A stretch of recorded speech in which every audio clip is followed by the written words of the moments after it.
So here's the situation. You're a well-meaning teacher trying to create a fun and engaging class. But despite your best efforts, you struggle to help the kids to hone in and to get done what they need to get done so they can do their best. Some of you have been instructed to be more strict in your class. This could be the most interesting thing you've ever done. Problem is, it doesn't fit your personality. You're just more laid back by nature and you have a hard time trying to be the badass that you've been instructed to be. The question becomes, what do? You change who you are? Do you start becoming more strict or even mean?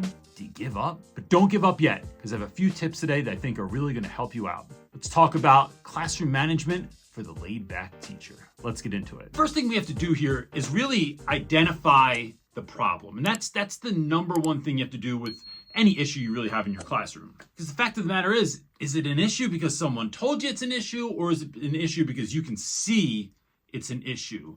So evaluate your class. See, are kids engaged? Are kids learning? Are kids growing? And even if they're not growing to the degree at which maybe your school would like them to or wants them to, do you see growth as the person that's with them every single day? So 2 quick examples of this. One, I have been told many times that my class is too loud. And look, I don't try to disrupt my neighbors, but guess what?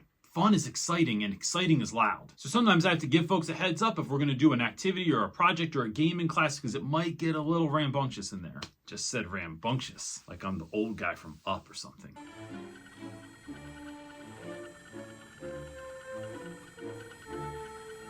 Other times I've had folks look at my grades and complain that certain students have had a consistently failing grade all year. But what they don't know is that student literally had a 3%. And now they have a 53%. And are they still failing? Yes, but 50 points higher, and we're on the path to success. So what do you do if they are right? What do you do if there are problems? If you assess the situation and you do see definite need for change? Let's get into that next. We interrupt this program to bring you a special report. There's a myth in education that if you, the teacher, do not implement strong classroom management practices right from the beginning of the year, you will miss your window and you will never be able to get your class back. It's over. We are screwed. And if you did attempt this monumental task of gaining control over your unruly class, it would not only be hard, but incredibly time-consuming and take all of the mental and physical energy you could muster. I'm going to tell you something else.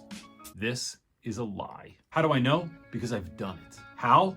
By learning this one simple truth. And that truth is this: the distance between where your classroom is and where you want it to go is the same distance between what you know and what you don't know. For those that need help and want change, join us February 1st at 7 p.m. Eastern Standard Time for the Classroom Management 101 Building Relationships Workshop. You can register now by clicking the link below and take the first step towards a fulfilling and successful rest of your school year. Peace.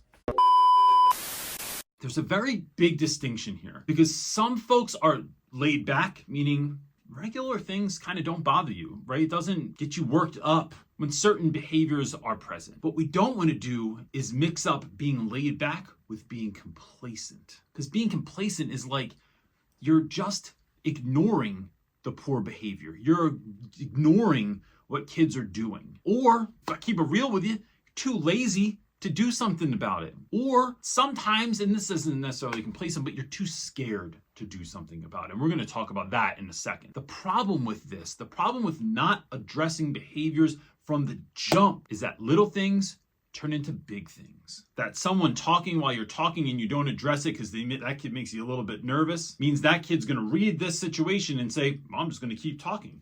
Then when someone else starts talking, you already know what's going to happen. You call on them to stop talking. You go, how come you don't say anything to Aaron ever? Reynolds, you don't say anything to him. Why are you talking to me all the time? Then Aaron looks at you and you're like, I don't even know, because Aaron's a little bit scary to me sometimes. All right, I'm afraid he's going to lose it on me. The other problem here is that kindness gets taken for weakness. What you meant as an act of kindness, of an act of letting something go, as an act of not making a big deal out of it. Sometimes those things are read as weakness, and so kids will prey on your weakness. So what's the solution to this? I think the solution to this is you got to read the room, right? You got to read your students. But I never let an act of kindness go without letting someone know that I was being kind. Hey, Bryce, can you come talk to me real quick? Hey, man, appreciate your answers in class today. There were 2 different times when I was talking and you started talking when I was talking. I need to make sure that you're understanding what's going on, and I need to make sure that everyone else can hone in on what I'm saying and not be distracted by other people's voices. So when I start talking, just let that be a cue that I need you to chill for a second so I can share what I need to share with the class. Cool? And letting them know, like, I didn't make a big deal out of it today because I don't think that you meant to do anything disrespectful. I'm just letting you know for tomorrow. All right? What this does is it addresses situations from the jump before they go too far. It's the old, an ounce of prevention is better than a pound of cure. Sometimes this is just eye contact or body language from the jump. Letting people know that this behavior you're exhibiting is not okay right now, that I see what you're doing. And so, as I often do, I'm going to compare school to dogs real quick. So that's the best thing I can come up with. But a dog it rarely just bites you, right? Usually a dog will stop, it stares, it'll give you the little growl, then maybe the little louder growl, then you get bit. But like, pay attention to the signs. Don't bite kids, but it's that eye contact. It's the stopping. It's the staring. It's the let me get in close proximity to you. It's the, are we good? All right. Okay, cool. I'm just checking that we're good. And then just keep going.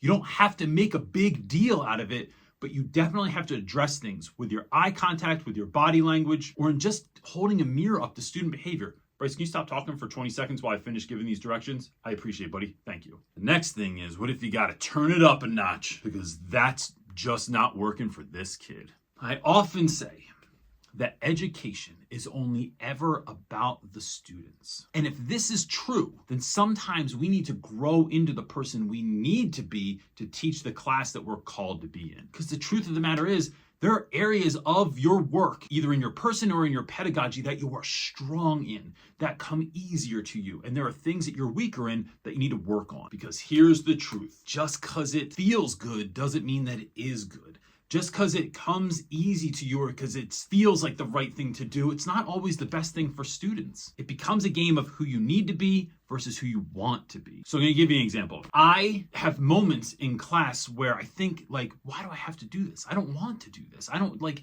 what are you making me raise my voice for? What are you making me be stern for? What are you making me hold you accountable for? But the fact of the matter is, I learned when I first started teaching, I would take late work for like we had trimesters, right? So 3 trimesters a year.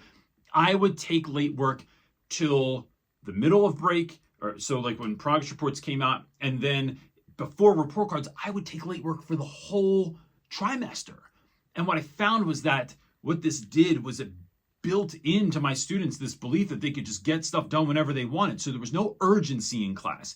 There was no urgency in getting stuff done. Plus, I would have hundreds of assignments to grade before my grades came in. And for those of you that even do this, like you let things go for every 2 weeks or a month or 3 months or whatever it is, it builds in this apathy and this sense that I'll just get it done later because there's no urgency around it. And so for my own self-preservation, because I was losing my mind, I was literally carrying home laundry baskets filled with work. I had to move to a policy where I just didn't accept late work. Unless you had an extenuating circumstance or a legitimate absence, I did not accept late work. And as a matter of fact, I got to a place where in my class, you had this much time to finish this assignment, and unless it was an extenuating circumstance, a learning disability, there's something else there that wasn't just you screwing around. I only accepted it during this portion of the class. And what that did was it built in this motivation for my students that they knew I wasn't going to take it late. But here's the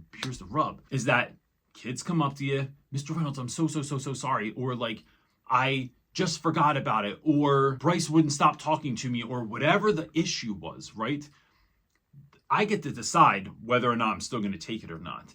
But being as hard and fast to that rule as possible, because I know it's going to benefit my students. I know that if my students learn that in life, they can just put things off, it's going to bite them in the butt later. So although I am laid back by nature, it was difficult for me to hold students accountable. I had to learn to do it because it was what was better for kids. Because kids that are allowed to hand in late work doesn't mean they do hand in late work. It just means they put it all to the end and then they don't finish it anyway. And that's a whole nother story. And then there's other stuff like, you have a class that you want to do fun stuff with, but because all the other classes, out of my 5 periods I would teach a day or 6 periods I would teach a day, 4 of them were outside, 4 of them were doing something really fun. The last class saw them doing it, but I know the behavior in this class is not suitable for that particular activity. I know it's going to turn into play fighting or wrestling or not paying attention or people walking off and doing whatever they want.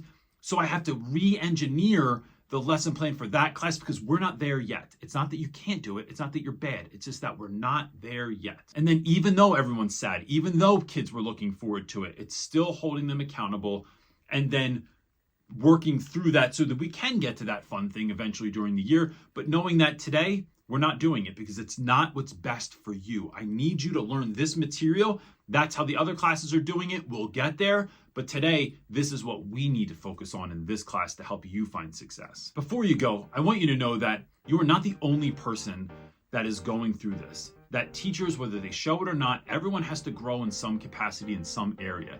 Some areas of growth are easier than others, and some are really difficult, and they really call upon us to dig deep and to grow into that person. But once you do, and once you become the person you need to be, it will benefit you and your students. Please hit the thumbs up and share this video with someone if you think that they need it. That's it for this week, gang. Peace.